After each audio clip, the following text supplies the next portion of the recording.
The main question is, can everyone see me? Like, podiums, man, they frighten me. And it's not because I'm in front of people, it's because I'm trying to make sure that everyone can see me. So I got a confession to make. We drove up and we parked at a parking space that didn't have our name. And I'm kind of feeling like we should just snatch one of those up and put it over there. But now I was raised in the city of Long Beach in California, and I literally lived like about 10 blocks away from the beach. And I don't know how to swim. I remember I was 5 years old, and my uncle clutches me in his arms, and I trusted my uncle. He was always this dude that I looked up to. And he goes, I'm gonna teach you how to swim today. And I was like, yeah, I'm gonna learn how to swim today. So he hugs me, and he takes me up close to the water. And then he throws me into the beach, and he tells me swim.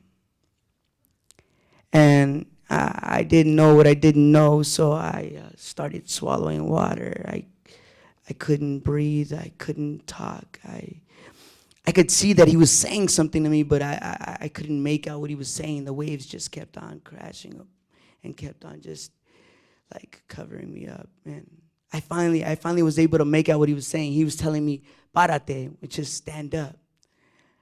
And the moment he said that, I adjusted myself and I stood up, and I was like, the water was like to my chest. I strongly believed that I was drowning. And in reality, I was just on the shallow end of the water. So about a month ago, I'm at my friend's house, and this is a guy that I was in prison with, and he has a nice apartment now. He's been out for 6 months. So he tells me, hey, let's go for a swim. I want to show you the pool. And I look at him, and I trust him enough to say, like, hey, I don't know how to swim. And he goes, I'm going to teach you. So he's like, I'm like, look, man, I don't want you to just throw me in the water, all right? He's like, no, I'm not going to do that. He goes, I got some trunks. I'm going to teach you how to swim. So like we do the whole, we're on the 3 feet side of the pool. And he's like helping me out. He's telling me what to do, and I'm doing all right. And he goes, look, we're going to go to the 4 feet end of it, all right? And I'm like, man, my height is kind of questionable. I don't know if I want to go to the 4 feet. He goes, worst case scenario, you're just going to stand up. That's it. You're going to be all right. And he was right. I was all right. At the age of 16, I was found guilty for 3 counts of attempted murder. I attempted to murder 3 human beings.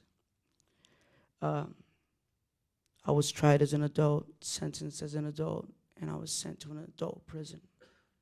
Rightfully so. Father G might not agreed with that, but I broke the law.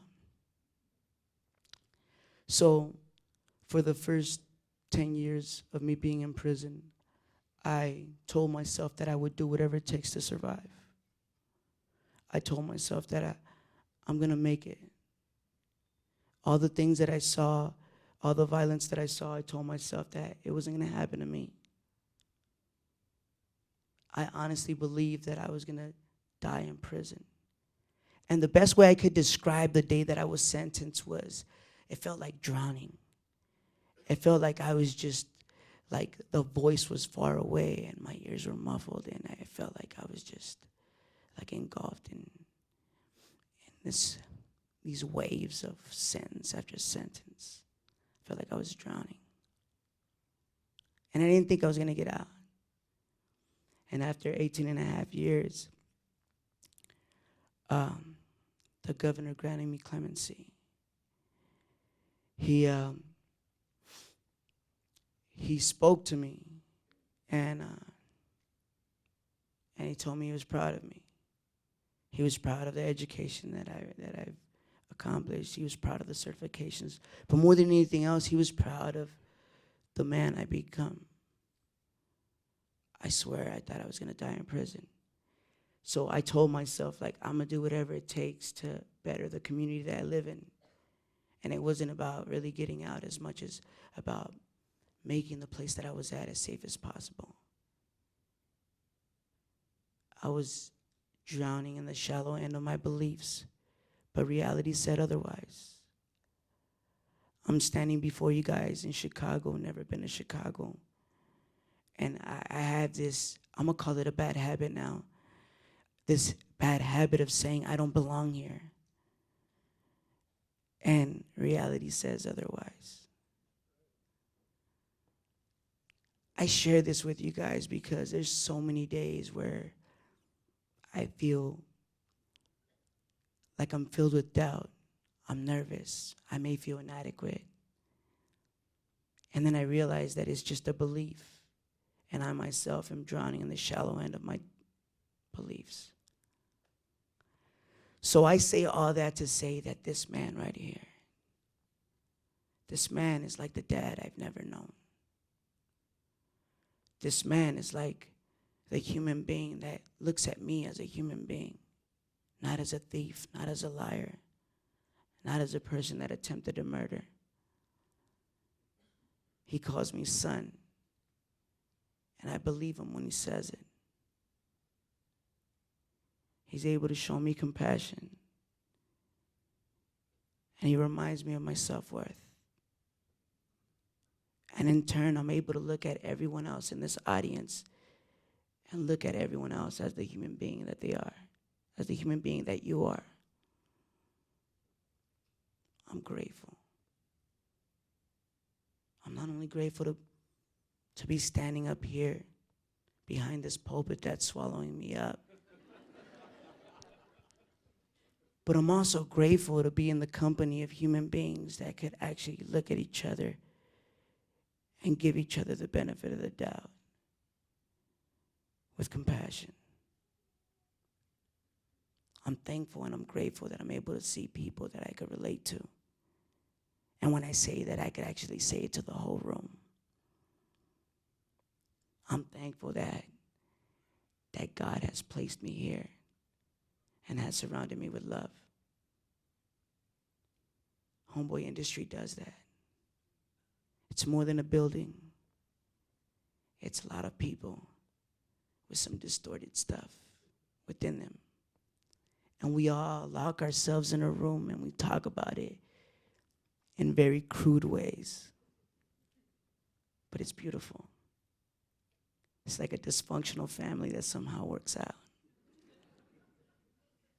And you owe me 4 hours of pay, by the way.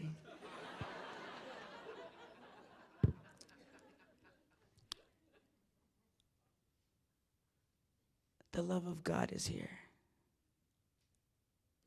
And for a long time, I lived in doubt. For a long time, I was drowning myself in my own shallow beliefs of who I thought I was.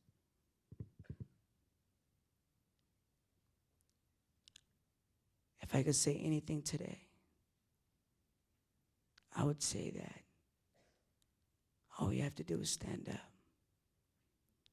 Not only for ourselves, but for the person around us. Because my uncle was right. All I had to do was stand up. Thank you.